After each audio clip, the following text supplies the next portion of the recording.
જો છોકરા આ શું છે? પાણી. શું? પાણી. પાણીમાં શું ચાલે છે?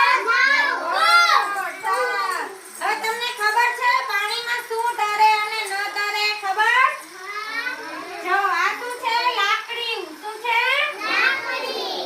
લાકડું પાણીમાં તરે કે ડૂબી જાય? તરે. શું થાય? નિત્ય અહીંયા આવજે. અહીંયા ઊભી થા. આ લાકડું છે પાણીમાં નાખ. તરે કે ડૂબી જાય? જો તરે. તરે ને?